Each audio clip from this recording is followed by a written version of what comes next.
For years, living trusts have been advertised as one of the best estate planning tools to administer your assets in the event of your passing according to your wishes. And there are definitely times when a living trust is a good estate planning tool. However, for many individuals, a living trust is not worth it and can even be a waste of money. So, how can you determine whether you truly need a living trust?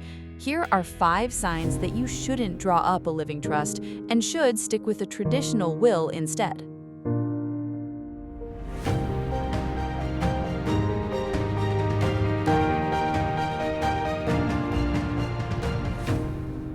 The first sign you don't need a trust is if your assets are transferable without one.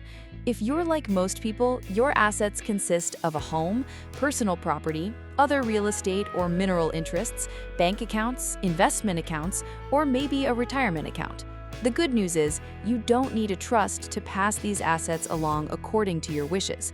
The disposition of these assets can typically be handled with a simple will, beneficiary designations, or a transfer on death or ladybird deed, and these options are much cheaper than a living trust. Another situation where you don't need a living trust is if you're just worried about the cost of probate. A living trust is often promoted as a way to save on all the expenses of a probate, but keep in mind that the cost of probate is not that expensive if you have a good will and competent counsel. In these cases, having a living trust won't make it any cheaper.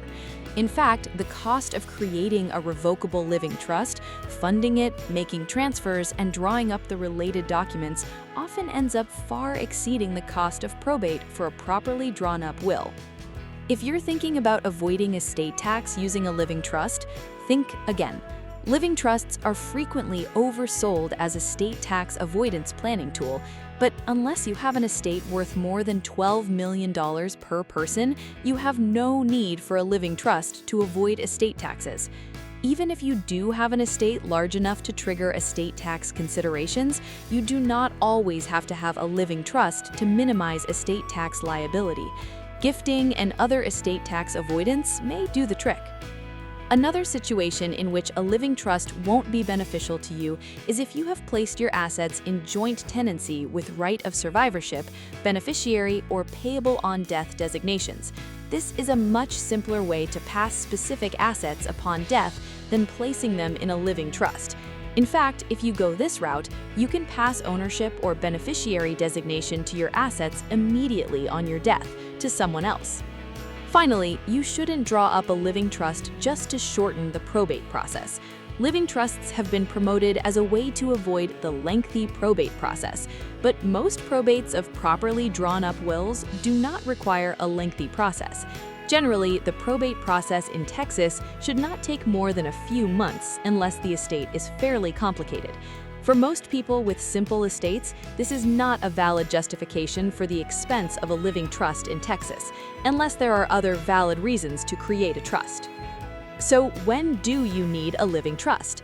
A living trust is a good idea if you want to place special restrictions on beneficiaries' use of your assets, need to protect your assets from creditors, or want more privacy than a will provides.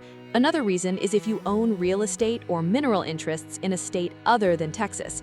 In some states, the cost of probate is many times greater than that in Texas. Using a living trust could help your family avoid multiple probates in different states.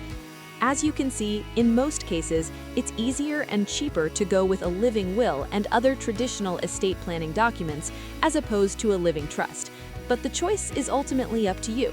You should pick the option that best fits your needs so you can have peace of mind knowing that if the worst should happen, everything will be taken care of for your family. Are you ready to start your Texas estate planning? Reach out to Adair Buckner today to get started.